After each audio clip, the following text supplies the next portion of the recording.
Don't move. Turn your fantasy football into reality. Here's CeJaay.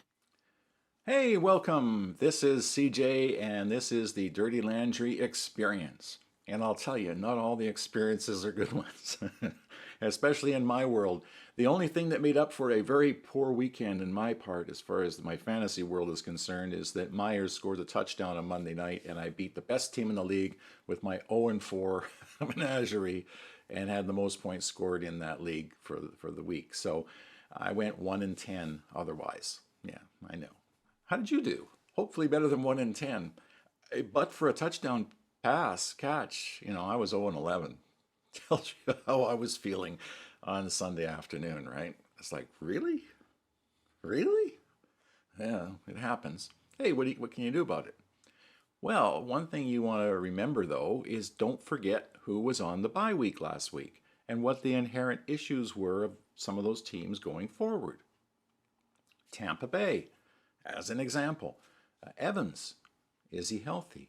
Because when he stepped out of that game before the bye week, it was Trey Palmer and Devin Tompkins that kind of benefited from that. But after some time to heal, and if he does play, it's fine. But if he doesn't play, you might see Trey Palmer a little more involved in the offense. Godwin, of course, always is going to get his stuff. And the tight end Otten, you might see a little uptick there. The Seahawks, keep an eye on Geno Smith. He says he's fine. Team says he's fine. But any kind of knee injury, you might want to just keep an eye on where Drew Lock is going these days. But covering your butt, I think, during bye weeks is what's most important. Remember the Los Angeles Chargers, they lost Mike Williams. Now they've had a few weeks now to kind of sort things out, but Keenan Allen obviously is the guy who's going to benefit the most there. Although Josh Palmer, Quentin Johnson, and one of their tight ends might step up, like Parham if he's playing, and Everett could be the beneficiary of the no Mike Williams, especially if you have Eckler back, because with Eckler taking a lot of the mid-range stuff and the backfield stuff, you've got probably a quarterback that's looking short. And Herbert knows what he's doing. And a guy like Everett, who knows how to get open, he's a good solid tight end, has been for years, might be a good play. But the Cleveland Browns, I would just stay away from them for the time being until they prove what they can do, because Watson may not play again this week. And if Watson doesn't play, I don't think I want to play Hunt or Ford, although the running game might get a little uptick and they had more time to prepare this time, their quarterback, for a game. So if you have to play someone, I guess you play the running back or maybe the tight end. I would stay away from the wide receivers there. Njoku might be the only one worthy in that scenario. Now, what I've got here is another list. This is where you should be looking as well, depending on the status of others within their organization. In other words, if Javonte Williams isn't doing so well, that McLaughlin in Denver looks like he's a good one. Looks like he's already the RB1 there. I qualify that with Williams coming back, but it seems to me like they trust him a little more than they trust Pirine. So there's a guy that's not rostered on every team yet. Amari DeMarcado, if you were lucky enough like me to have him on your bench, just because of what you saw in the preseason, all of a sudden he's the RB1 in Arizona if Connor doesn't play, and it's starting to look that way.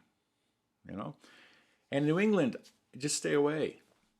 If you have to play somebody from New England, I guess I would play Zeke. If I needed a running back in my bye week to fill a spot, I know I'm going to get 5 or 10 points from him. And that's all I got. I mean, they're not New England this year. They just been blown out twice in a row. That never happens. Nobody's playing well there. Nobody's fantasy relevant.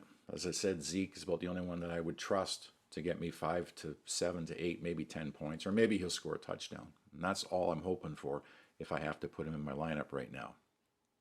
Top 3 quarterbacks last week? Seriously? Fields, second week in a row up the top there. Purdy and Goff. What happened to Mahomes and Allen and these guys? Like, really? Those guys? Anyway, keep that in mind. Oh, by the way, interesting stat. So far, 37 different quarterbacks have started a game in the NFL this year. 37. Last year was somewhere around 70. So watch your quarterbacks. Brandon Powell. If you have Jefferson, I'm sorry, he's probably going on the IR. And Brandon Powell was the guy that got the upticks in Minnesota last week. He also gets points. Well, maybe in your league he does or doesn't get point for kick return yardage, punt return yardage. So there's a sneaky good one. Get 3 or 4 catches, as I said, 30, 40 yards, and maybe another 20, 30 running back kicks. You got a 10-point guy for bye week. You never know. It might be a high-scoring game. They play Chicago. Kyle Phillips back in Tennessee. They've had some wide receiver issues there. That's good news there. If you've got room for patience, a dynasty league, etc., that's a guy you want to hold on to and take a good long look at. And at some point, more than 49% of fantasy owners are going to have Josh Reynolds on their team. Come on, he's wide receiver 16. Jonathan Mingo is starting to look like the player they drafted in Carolina, especially as Bryce Young starts to get a little better.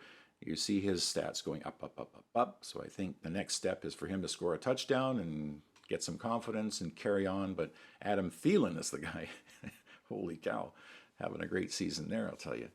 And at tight end, you want a tight end? Dawson Knox. Not Kincaid. Knox. I've told you that before, but I'm not going to say that. Zach Ertz he's back to being Zach Ertz. Dalton Schultz looks like he's through his apprenticeship in Houston and had a great game, and he was targeted a lot. And there's a big body guy, and that's a good tight end to have on your team. And also Logan Thomas. Now every week he's played, he's been great. I just don't know if I trust him long term, but man, Logan Thomas has been pounding it. And if you're looking for a tight end, that is a guy that you should be looking at. Bye week's coming up. Remember, the Packers and Steelers aren't playing this week, but next week, be prepared for next week. Maybe plan a week ahead, because you're going to lose Bryce Young, Joe Burrow, Dak Prescott, CeJaay Stroud, Zach Wilson, and Ryan Tannehill, because those guys are all going on their bye week in week 7. So be ahead of the pack. Be a leader, not a follower.